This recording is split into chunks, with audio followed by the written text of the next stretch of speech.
Welcome to Industry Spotlight with Creative First. Our guest today is Gayatri Guliani, consultant Lionsgate India and founder Clio's Entertainment Group. She has meticulously crafted impactful partnerships with industry titans like Sony Pictures, Disney, Star, Reliance, Viacom, and Lionsgate. With over 25 years of experience, she has distributed over 55 films and sold more than 2,500 hours of content globally. Her pivotal role in reshaping Indian cinema's global footprint includes opening new markets in China, Taiwan, South Korea, Morocco, Spain, Egypt, and Russia, where she was recently awarded by the Cultural Minister for reopening Bollywood films after a 30-year hiatus. Her accolades include several prestigious awards such as Global Woman Leader, L'Oreal's Wonder Women, and Women of Excellence. She is also a distinguished participant in high profile forums like Digital Davos, part of the World Economic Forum, and is a keen opinion leader and regular panelist on various prestigious events in the industry. Her venture, Clio's Entertainment Group, that is producing the first international co production film between India and Taiwan, Demon Hunters, is a project which was featured as one of the top three hottest projects from Taiwan at the Cannes Film Festival 2024 by Screen International. Gayatri, welcome to this discussion. Thank you, Loita. Thank you so much. Thank you so much for doing this. And it's such a pleasure to be a part of Creative First. Thank you so much for this. You've been associated with Lionsgate first full time and now as a consultant for over 3 years now. How has the journey been? Well, reflecting on my journey at Lionsgate, it has been nothing short of remarkable. Over the past 3 years, I've had the privilege of immersing myself in a dynamic environment that fosters deep learning and embraces a complete leadership mindset.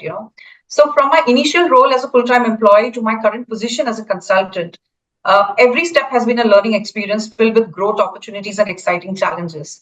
So, what is also interesting is the whole duration and the tenure that I was with Lionsgate. I could really learn a lot of various aspects and far more deeper aspects of monetization and in terms of licensing, monetization, and basically the biggest thing was cross collaboration. So that is really a very enriching journey, I can say that. While at Lionsgate, your role was focused on licensing and content partnerships. Can you elaborate a little bit on what these two things really entail and its role in growing the regional market in light of the new shows announced? Sure, undoubtedly. So licensing has been a multifaceted endeavor involving syndication across both linear and non-linear platforms, leveraging our extensive catalog for over 20,000 titles from E1, Studio Canal, Library, and our own production. So what makes this aspect truly intriguing is ever-evolving landscape, presenting us with the new emerging rights to capitalize on year after year. In terms of content partnerships, so our focus has been on forging strategic alliance to amplify the reach of locally produced content that is showcased on Lionsgate Play. Moreover, we've navigated theatrical partnerships, with careful consideration in ensuring the inclusion of our film slate in theatrical releases across the Indian subcontinent. So, and apart from that, even on the content partnerships as well, we also did for the local productions that we did. Like we brought on somebody like a Sony Music on board for the music, and we are looking at digital partnerships, for our local productions down the line, which we have in certain. There are certain projects that are in pipeline. Congratulations on Demon Hunters being unveiled at the Cannes Film Market. What was the motivation to do this, and what are your expectations? Thank you so much. It's been nothing short of like such an unexpected and absolutely exhilarating journey.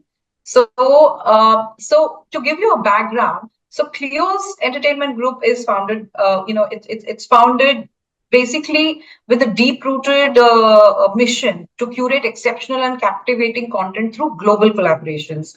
So here, Clio's is basically dedicated to fostering the fusion of culture and commerce, utilizing the influential medium of entertainment to create impactful experiences. So additionally, there are also certain consultancy, which is services that are client specific also. As far as Demon Hunters is concerned, so it's an exciting endeavor, that is set to that actually we unveiled in Cannes film market, particularly at the India Pavilion. So this also marks a significant milestone as it represents the first ever Taiwan and India co-production, underscoring basically our commitment to forging international partnerships and pushing creative boundaries. The motivation behind this venture it basically germinated from a desire to explore diverse narratives and showcase unique perspectives on a global stage. As for the expectations, we had a great run when we opened it at the Cannes Film Festival, and Screen International actually listed us at top three, which was absolutely unexpected. But basically, it went to show that the audience received it so beautifully and so positively. And these are the kind of collaborative ventures is something that I really look forward to do. I definitely want to watch it whenever you're doing your next screening here. Sure. But what made you really think about this co-production? I mean, you have experience working across co-productions with different countries. Why Taiwan? Well, what is interesting about Taiwan is the association and the it's a dynamic. It's basically an association of dynamic two cultures, converging that is together with Demon Hunters, and it's been a fascinating journey. And what is also amazing is the similarities between two countries, and it marks a very rich collaboration and mutual learning.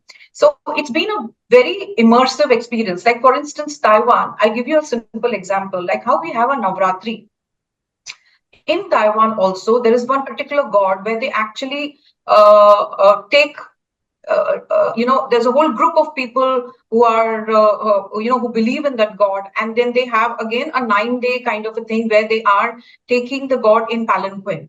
And these are the kind of smallest of similarities. Like food is similar, emotions are similar, the faith is similar. When I was in Taiwan, and I just went and visited some temples, and you'll be amazed, Lohita, that people pray so much. Just like us, they have so much of belief in faith.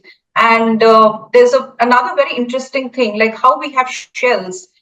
There is a proper, we have like these shells, I think seashells, where we kind of sometimes the astrologers, they put it on the ground, and then they ask for certain questions, and we get an answer whether it's yes or no. And there is something called shimpoi over there, which are like wooden two crescents, and then you find everybody in the temple like going and seeking answers for it. So these are just certain nuances and intricacies. Both Indian and Taiwan culture have so much of commonality between. At its core, this convergence has fueled a creative synergy, enriching storytelling process with a tapestry of cultural influences, tradition, and perspectives.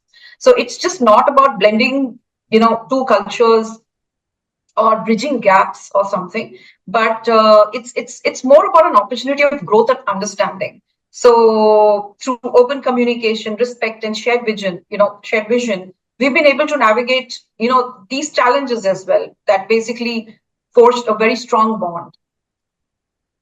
What are the key changes when activating distribution channels locally and internationally? So over the years, my experience in working across international markets have been provided has provided a very invaluable, very valuable insights into nuanced differences between activating distribution channels, both locally and internationally. While the core principle of the distribution remains consistent, there are several key changes and considerations that comes into play. One is cultural sensitivity. So one of the most and that's something which is the most important consideration when activating distribution channels internationally is understanding and respecting the cultural nuances. What works in one market may not necessarily resonate with the another due to difference of cultural preferences, values, and sensitivities. So adapting content and marketing strategies to align with local cultural norms is crucial for success. Number two is legal and regulatory compliance. Navigating legal and regulatory frameworks is essential when expanding distribution channels internationally. So each country again has its own set of laws. What's relevant to one country may not be relevant to the other.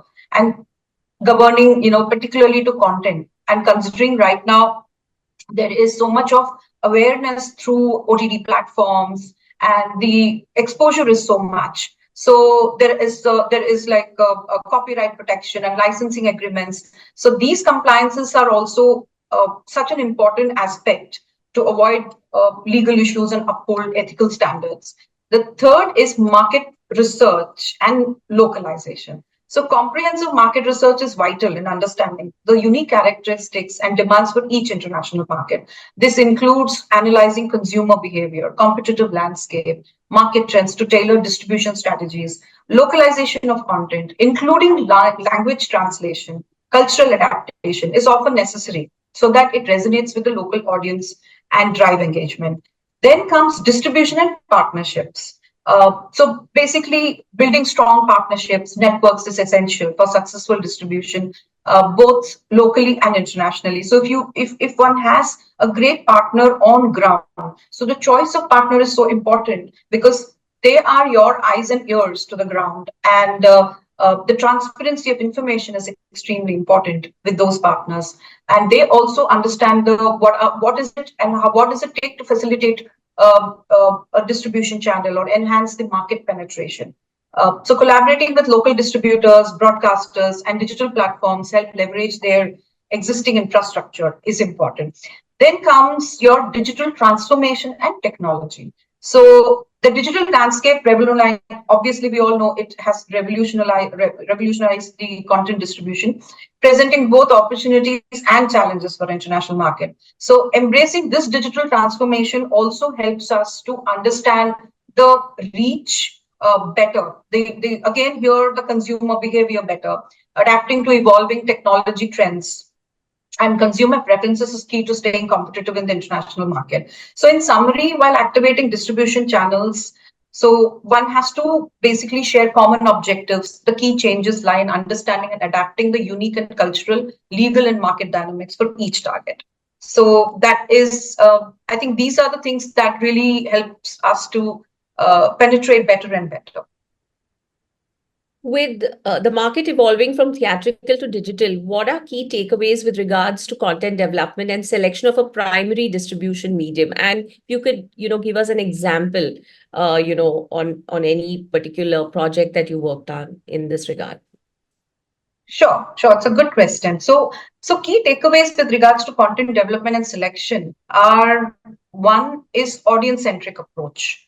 So understanding the target audience, which is the paramount for any content development. So conduct through market research and identify audience preferences, demographics, and their consumption habits. So basically, what it does is it's tailor makes. We are trying to tailor make a content based on all of these specific needs, interests to maximize the engagement and viewership. Then comes quality and originality. So invest in high quality, original content that stands out in the crowded marketplace. So unique storytelling, compelling characters, innovative concepts can differentiate your, content and attract viewers. So basically the production values, so the production values comes definitely later. But what matters is the quality of content and whether the story is resonating with the audience or is there a connect with the audience. That is the most important part, and of course the writing and the execution also kind of captivates, and the whole idea is to build a loyal fan base. Then comes diversification of content portfolio. So develop diverse content portfolio that caters to wide range of tastes and interests. So explore different genres, formats, and themes to appeal to diverse audience segments. So balance between the established and the emerging trends is to maintain the relevance and freshness, is what the content has to offer. Then comes flexibility and adaptability. So stay agile and adaptable in response to evolving market trends and consumer preference because our market is so dynamic, and every year, in fact not even every year, every 6 months there is something new which is coming up. And considering the fact that today a consumer has become a creator, So that has also changed the whole landscape as well. So it is so important to continuously monitor audience feedback, ratings, viewing patterns to inform the content development decisions. So we have to be willing to pivot and adjust our content strategy based on changing market dynamics. And of course, the last couple of other ones is strategic distribution planning, selecting the key distribution channels. Like, for instance, there are films that are made for theatrical, but now there are films that are even made for direct to digital. So the range has actually diversified even more. So people or writers who are actually thinking and they're able to pinpoint to the kind of target audience that they want to target.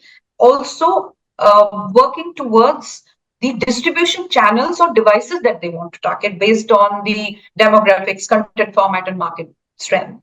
Then the last would be definitely a multi-platform approach. So, which is embrace a multi-platform distribution strategy to maximize reach and accessibility. So, utilize a combination of traditional and digital distribution channels to reach audience across different platforms and devices. So, leverage synergies between distribution channels to amplify the visibility and impact of your content.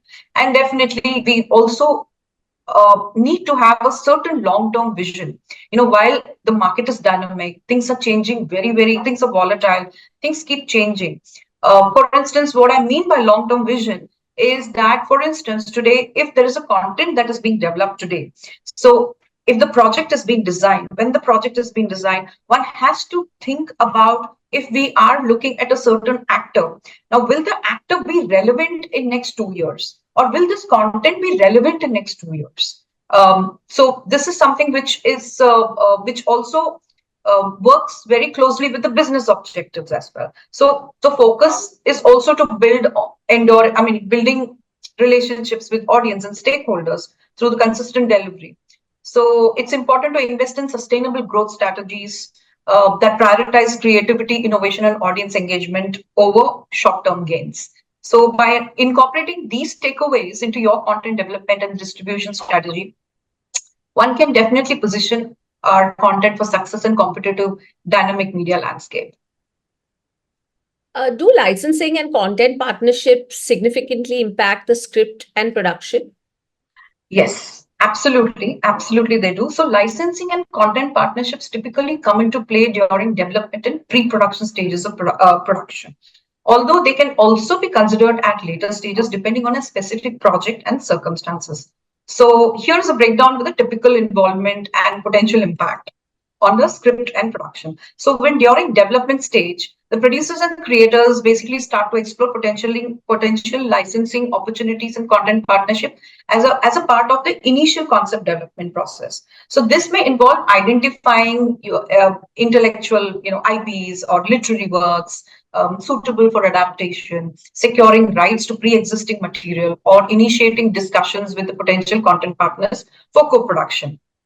Now, at this stage, licensing agreements and content partnerships can significantly influence the direction and scope of the script, as they may dictate the use of specific characters, settings, storyline from licensed properties, or involve collaboration with content partners on creative development. Now, on the pre-production stage, as the project progresses into pre-production, so formal negotiations begin on the licensing and content partnerships. That's where it may take place. This could also involve finalizing rights acquisition for licensed material, negotiating terms and conditions of collaboration with content partners, integrating licensed elements into production schedule and budget. So this involvement of licensing and content partnership at this stage can have substantial impact on the production process, as it may necessitate adjustments to the script, casting decisions, production design, and other creative aspects to accommodate licensed materials or align with the requirement.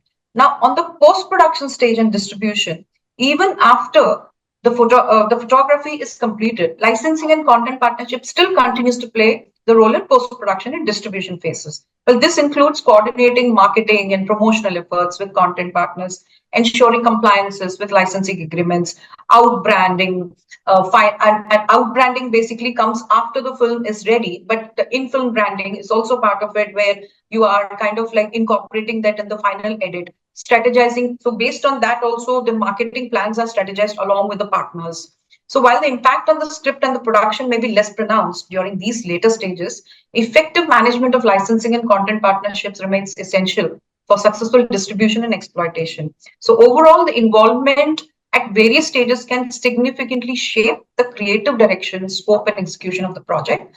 It also requires a careful coordination between creative teams, legal advisors, and potential partners to ensure the alignment is alignment is artistic vision, contractual obligations, and commercial objectives.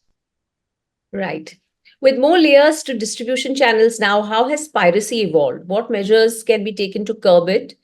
And, while there has been a growth of OTT and accessibility at affordable prices, demand for piracy seeing a downturn as well? So, see, the evolution of distribution channels, particularly with the rise of streaming platforms and digital distribution, has indeed impacted, the landscape of piracy.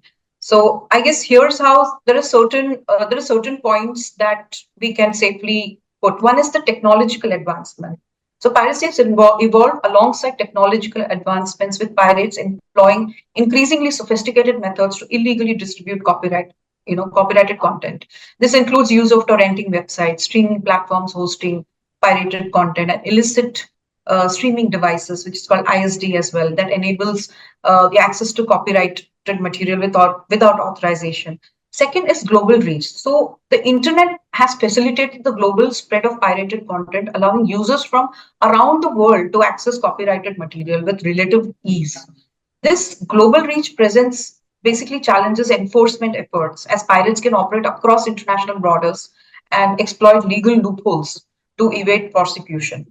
And third is social acceptance. There's a perception among some individuals that piracy is a victimless crime or a form of digital sharing. So the social acceptance of piracy is coupled with lack of awareness about its negative impact and on content creators and right holders contributes to its prevalence. Then, of course, the economic factors. Now, to curb and protect the interest of content creators and the piracy, there could be several measures that could be implemented. One is definitely legal enforcement. I think the cyber laws should be more stronger. Strengthening legal frameworks, enforcing mechanisms to combat piracy is essential. This includes enhancing collaboration between law enforcement agencies, internet service providers, and content creators to identify, and prosecute individuals engaged in piracy. Then anti-piracy technologies, investing in anti-piracy technologies such as digital rights management systems and watermarking techniques can help to deter unauthorized distribution. Then education and awareness. I think increasing public awareness about negative consequence of piracy, both in terms of its impact to content creators and potential risk to consumers, like you could have malware, you could have cyber security threats, can help to reduce its prevalence. Educational campaigns and initiatives aim to promoting legal alternatives and ethical consumptions of content can help to shift the attitude towards piracy and combating it. And in basically incentivizing the customers, saying that what if this is available for you for this much, and because we are a nation where we want a lot of free content, and there is something. So the awareness is something that is like really missing, saying that which basically we can create certain kind of programs or something where consumers should be made aware that the kind of impact that the piracy is having. However, piracy, we all know, it still remains as a persistent challenge that requires ongoing efforts from various stakeholders, awareness from all across.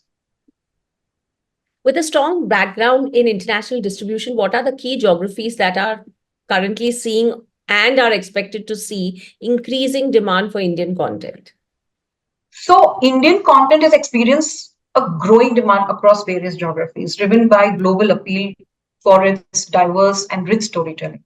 So, the landscape of Indian content distribution is expanding beyond traditional markets. The traditional markets used to be and still are, like you have your US, Canada, Middle East, Europe, the UK, the Southeast Asia, Australia, New Zealand, and Africa.